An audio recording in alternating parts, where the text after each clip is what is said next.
Welcome to this edition of CEO Corner.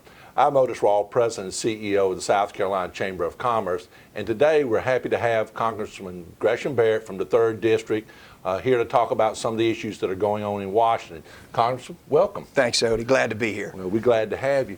One of the things that's really big on the Chamber's radar is energy independence. Yeah. Low cost, dependable electricity for our businesses.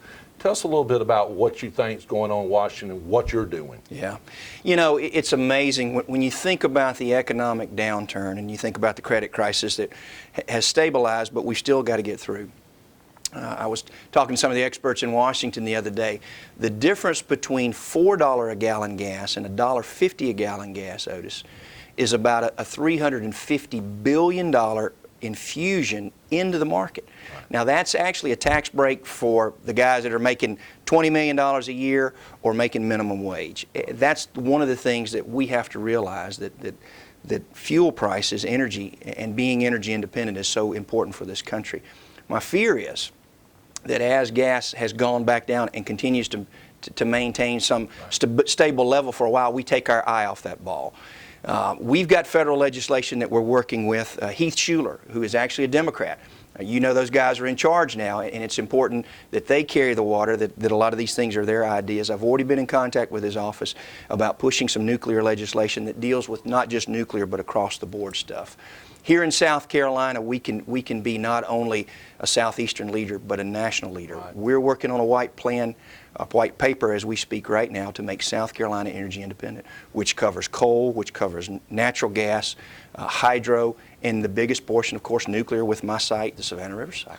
Well, I tell you, we know that the only way we're going to address our needs is through nuclear, and that we need a comprehensive plan that looks at renewables and conservation efforts and that kind of stuff. Right. But for us to be effective and be in the game from a recruitment standpoint, nuclear's got to be on the table from a standpoint of energy efficiency. And that's right.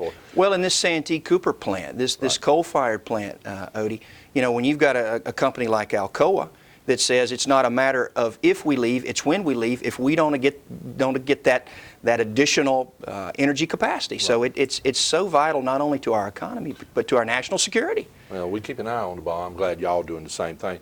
Other issue that's kind of happening in Washington that gives our guys a lot of concern is what everybody's calling employee free choice. Really not free choice at all. Really, it's kind of taking away secret ballot.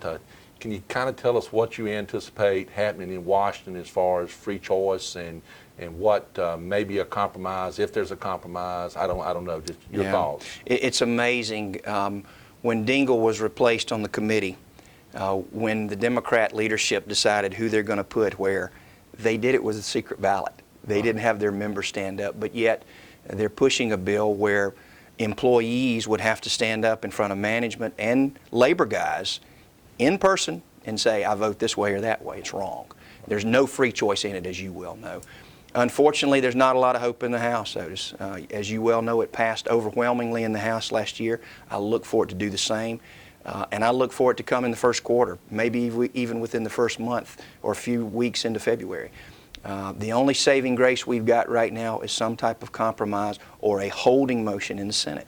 So I would ask your members, if they're going to concentrate, work on the Senate. Well, right, and the question would be, too, is with Bush being there with his veto pen, the Senate being less veto proof. Yeah. And now that's changed. Do you think some of the moderate Democrats in the House may back up now and reevaluate their position on this whole free choice issue now that there's some accountability at the House level? Yeah, I think there will be some, because unfortunately right now Pelosi has the numbers to look at her moderates or her vulnerables, Otis, and say, okay, we're going to give you, there's no such thing as a free vote, but we're going to let you off the hook on this one because we've got enough to pass it. I got you. So I still think it's going to pass the House. I think that some of her more vulnerable members may be given a pass on it, but it's still going to be a done deal, I think, in the House. Well, that's a little scary, but we'll have to deal with that.